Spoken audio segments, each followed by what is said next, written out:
Yes, I know. I'm rocking a DC shirt while I review a Marvel movie. Not a big deal. Let's move past that. I just wear this shirt for comfort. It is one of my favorites.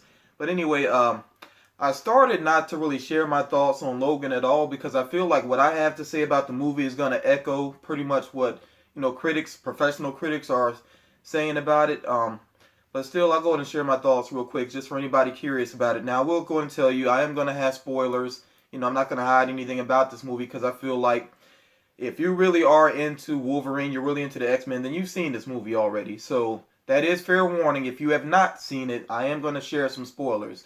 So let me go ahead and jump right into it. And this will be a mix of positives and negatives, pretty much. So I will say, as far as some positives to start off with, I thought the performances were really on point. Hugh Jackman just really went through it in this movie. I mean, he is constantly in pain. I, and already I'm jumping on a negative. It kind of aggravated me a little bit though towards the end. Just you could like count if you tried to count how many times he passed out. I'm pretty sure it's a ridiculous number. And I understand that the character was dealing with a lot, but it was just so repetitive. That was a little annoying, especially because I was really digging Hugh Jackman's performance. So when he started, passing out again and again, I was like, God, like, can we please get back to him on his feet, interacting with other people? Because, this was his last performance as the character. So that's why I guess it bugged me that he got a little. I feel like he was almost sidelined a little bit towards the end. I mean, still pretty much his movie though. But yeah, he did a solid performance. Patrick Stewart was really amazing in it, and the connection between those two was definitely better than it's ever been in the past. Because when you think about it, they're two of the most powerful mutants, but in very different ways. Patrick Stewart, of course, Xavier, Professor Xavier, the most powerful psychic mind when it comes to mutants. Arguably, I would say arguably, because if you know about Dark Phoenix, I think Dark Phoenix can actually be more powerful than him. But there's kind of a cosmic element to that, depending on like what storyline you follow. So that gets a little complex. But I think a lot of people would agree that he's the most powerful mind on the planet. And then Wolverine, just like the most powerful in terms of brawling, up close fighting, and especially with his regenerative abilities, his healing factor. Yeah, he's really tough. So it's nice to see these two mutants, in their older age, yet they still have some of that power. I think the highlight of the movie by far in terms of performances was X-23. That young actress was amazing. And I was kind of wondering when I first saw the previews, I was like, how threatening is this girl going to be? Like, how dangerous is she really going to come across? But she did an excellent job. A lot of it was her performance directly, but then it was also based off the way the leader of the Reavers reacted to her. I think he helped to sell her danger as well. And that's probably about the best thing that he did because the villains in this movie were just weak again to me. That's an ongoing problem with comic book movies across the board. Even Marvel Studios, who by far, stands above the other studios, just they have problems with that too. So that's got to get worked out eventually though, because there's so many great villains in the comics, yet they don't really get to shine. And I feel like this movie especially had a big missed opportunity. Okay, the clone of Logan, the clone of Wolverine, really should say Wolverine because it was like completely his animalistic side. Just didn't do it for me. I found it very uninteresting, and I really was hoping when they were first talking about how it didn't work out with the children mutant, the kid mutants, and they were gonna move on to something much more threatening. I was like, please let it be Omega Red. I've been hoping for them to bring out Omega Red, and that's probably because I started getting into the comics when in the 90s. So Omega Red was like very popular in the 90s, and really beyond that because I know Marvel did the animated Versus movie. They had which had somewhat of Wolverine's origin mixed in there. They did have Omega Red in the mix, and he was pretty cool in that. So I was really hoping that they would have him in the movie, but nope. So we ended up with that clone, and the young Wolverine got to battle it out with the older one. They were knocking heads there. Yeah, they were going at it, but even with that fighting and the way that I said, big spoilers here. The way that Wolverine eventually died didn't make much sense to me. Because the younger one, took him and grabbed him and just slammed him onto that log, and part of the log went through him. And I'm like, how did that not like? How did none of his skeleton block that? To me that was just a little silly of a way for him to die. But I mean, some people I guess could let it go, but to me it just bugged me because they've been inconsistent with his adamantium skeleton. It's just like in the Wolverine, the movie, which, by the way, I thought the Wolverine was actually a pretty good movie, especially the extended cut. That's the one that you have to watch until the third act. The third act fell apart. But even in that movie, as good as it was, there's a moment where a man stabs him with a sword, like right through his body, and I'm like, how did that go through? There's nothing special about that sword, so how did it managed to go directly through? And I mean, you have the rib cage and sternum right here. It's like, I don't understand how that could have happened. So that didn't make much sense to me. I mean, just his vulnerabilities in general didn't make much sense in this movie. I thought they could have been a lot clearer. Like, they didn't completely explain, well, they didn't explain it well enough what was killing him. I think that he mentioned adamantium poison, which doesn't really make sense to me because it seems like his healing factor would outweigh that.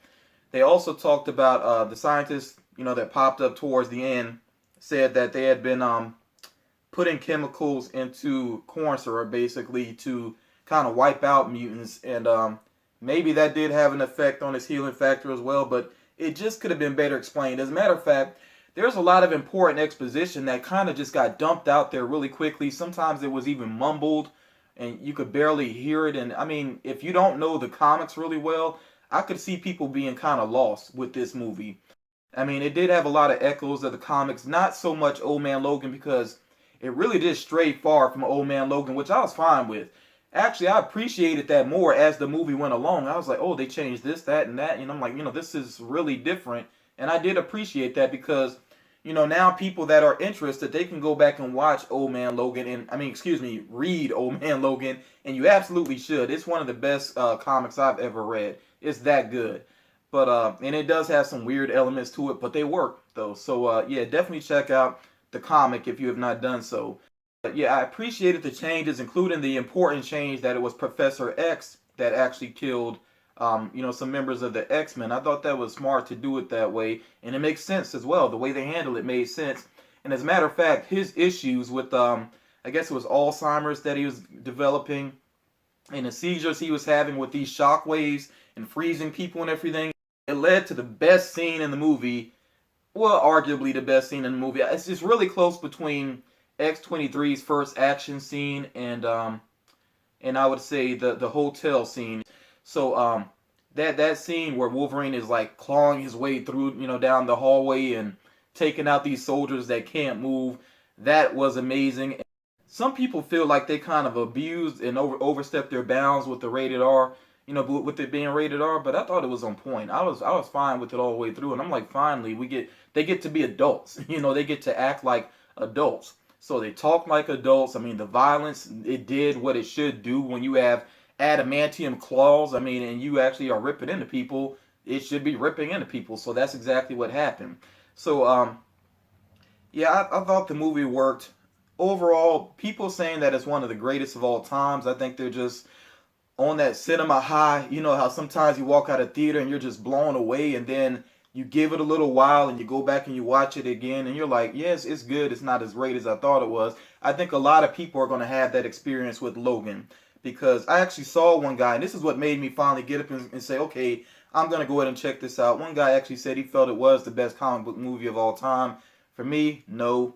I think it could crack the top 10, but not the top 5 though. I don't know if it would crack the top 5. I think I think Marvel Studios has maybe at least 3 movies that would be top 5. Deadpool is, I've really thought about this. I think Deadpool is probably my personal favorite comic book movie of all time.